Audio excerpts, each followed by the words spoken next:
Hi hello guys, welcome to my channel. అరుణాచలంలో అగ్ని కూడా కరుణగా మారుతుందని మీకు తెలుసా? అది ఎందుకనేది చెప్తాను. అరుణాచలంలో అయితే 4 గోపురాలు అయితే ఉంటాయి. సో చూడండి, ఎదురుగా కనిపిస్తున్నాయి కదా, అవి వచ్చేసి 3 గోపురమ్స్. బ్యాక్ సైడ్ అయితే ఒకటి ఉంటుంది.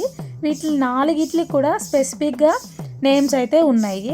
సో ఇంకోటి ఏంటంటే, వీటిని ఈస్ట్ వెస్ట్ నార్త్ సౌత్గా కూడా పిలుస్తారు. ఇది కూడా 4th గోపురం. ఇది మొత్తం టోటల్ 4 గోపురమ్స్ అయితే ఉంటాయి. నెక్స్ట్ వచ్చేసి ఇది చెరువు.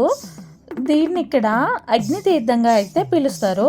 అది ఎందుకనేది అయితే ఫుల్ వీడియోలో చెప్తాను, వినండి. ఈ అరుణాచలంలో శివుడు పంచభూతాలలో ఒకటిగా వెలిసిన అగ్నిలింగంగా ఇక్కడ ఉంటారు. సో ఇప్పుడు మనం స్టోరీలోకి అయితే వెళ్ళిపోదాం. అరుణాచలేశ్వర టెంపుల్లో శివుడు అగ్నిగా వెలిశాడు. ఇక్కడ భక్తుల పాపాలను కాల్చే అగ్నిలా ఉన్నాడు. ఒకరోజు దేవతలు శివుణ్ణి ఇలా ప్రశ్నించారు. ఏమనగా, శివా, నీ అగ్నితత్వాన్ని నీ భక్తులు తట్టుకోలేకపోతున్నారు. ఆ వేడిని కూడా వాళ్ళు తీసుకోలేకపోతున్నారు. దీనికి ఒక పరిష్కారం అయితే చూపించండి అని శివుడిని దేవతలు అడుగుతారు. శివుడు నవ్వుతూ ఆ అగ్నిశక్తిని జ్వలంగా మార్చాడు.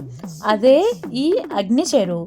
సో ఇక్కడ ఏంటంటే, ఆ అగ్ని చెరువులో స్నానం చేసి శివుణ్ణి దర్శిస్తే కోపం, భయం, పగలు, పాపాలు అన్నీ కూడా అగ్నిలో కరిగినట్టు కరిగిపోతాయి. సో అందుకే ఇక్కడ అగ్ని కూడా కరుణగా మారుతుందని అయితే అన్నారు. సో అరుణాచలంలో రావాలంటే మాత్రం నిజంగా అదృష్టం ఉండాలి, శివుడు పిలుపు అయితే ఉండాలి.